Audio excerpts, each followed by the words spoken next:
దివ్యవాణి channel ద్వారా దేవుని వాక్కును ఆలకించుచున్న దైవ బిడ్డలకు క్రీస్తు సందేశానికి స్వాగతం.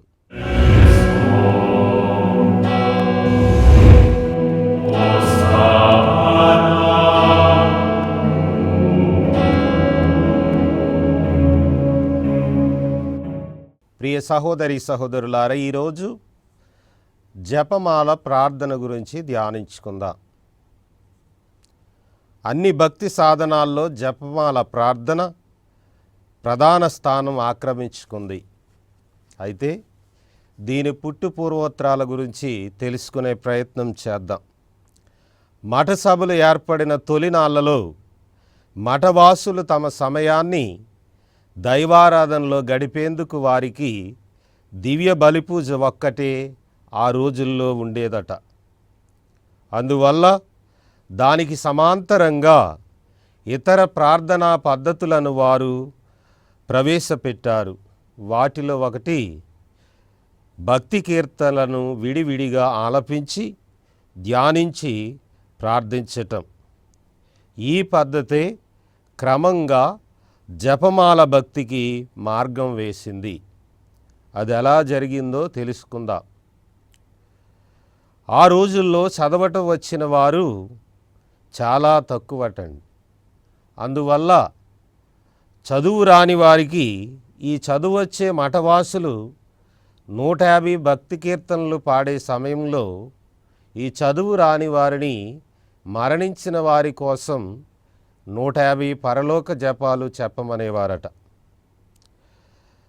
అయితే చదువురాను కూడా లెక్క చూసుకుంటూ చెప్పేందుకు వీలుగా ఉండేందుకు దారంలో 150 ముడులు వేసి వాటిని అనుసరించి లెక్కబెట్టుకుంటూ ప్రార్థించేందుకు ఒక సులభ పద్ధతిని ప్రవేశపెట్టారు.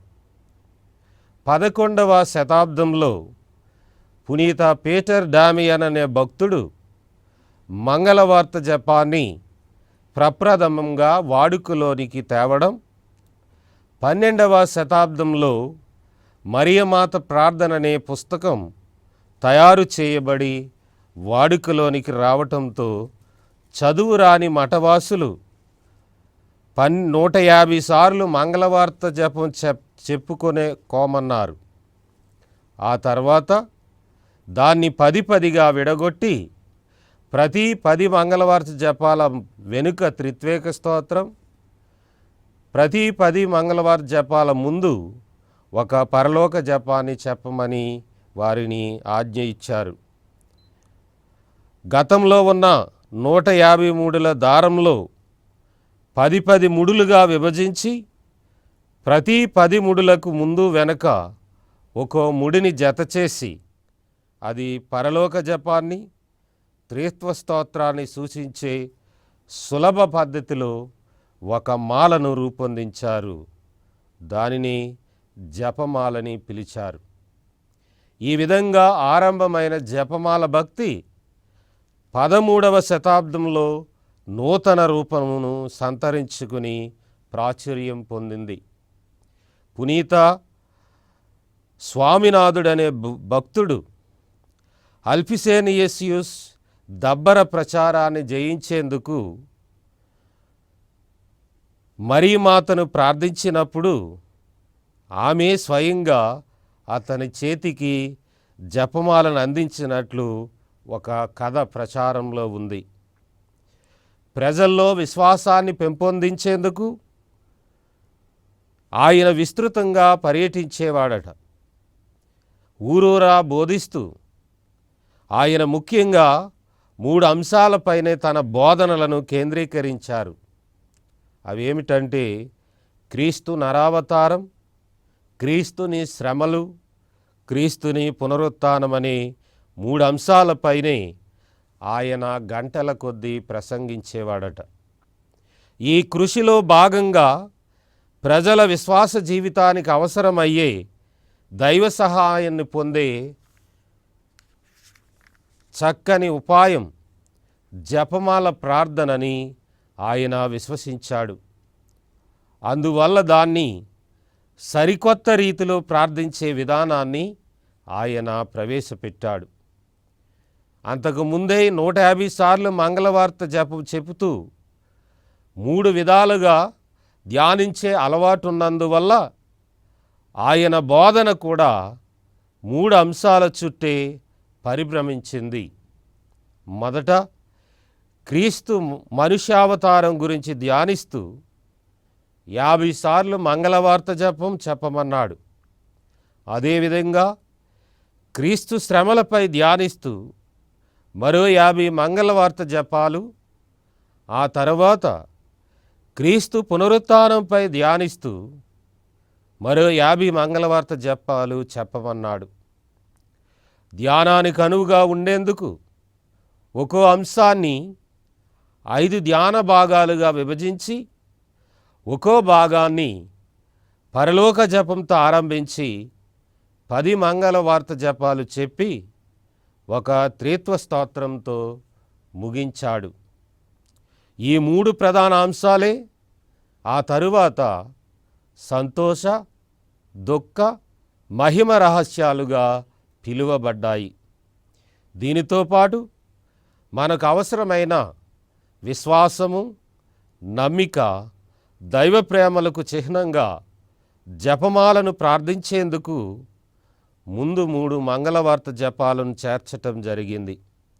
ఈ విధంగా జపమాల 53 పూసల జపంగా మారింది. సహోదరి సహోదరులారా, జపమాలను మొదట విశ్వాస సంగ్రహంతో ఆరంభించాలని దానికి సూచనగా శిలువ స్వరూపాన్ని చేర్చారు. ఈ విధంగా అనేక అంశాల కూర్పుతో జపమాల ఇప్పుడు మనం చూస్తున్న రూపును సంతరించుకుంది. బెల్గ్రాడ్ వద్ద లెబాంద్రో అనే చోట క్రైస్తవులు 1571వ సంవత్సరంలో అక్టోబరు నెలలో తమ శత్రువులపై దిగ్విజయం సాధించారు. అది జపమాల ప్రార్థన వల్ల, మరియ తల్లి అనుగ్రహం వలనే సాధ్యపడిందని వారు ప్రగాఢంగా విశ్వసించారు. ఈ విజయాన్ని ప్రతి ఏడు స్మరించుకునేందుకు 1573వ సంవత్సరంలో 5వ భక్తినాథ పాపు గారు వారికి అనుమతిచ్చారు. ఆ తరువాత 1716వ సంవత్సరంలో రోమన్ క్యాలెండర్లో ఈ ఉత్సవం చోటు చేసుకుంది. అక్టోబరు మొదటి ఆదివారాన్ని ఈ విజయ స్మరణోత్సవ దినంగా పేర్కొన్నారు. ఆ తరువాత 1913వ సంవత్సరంలో అక్టోబర్ 7వ తేదీని జపమాల పండుగగా కొనియాడేందుకు నిర్ణయించారు.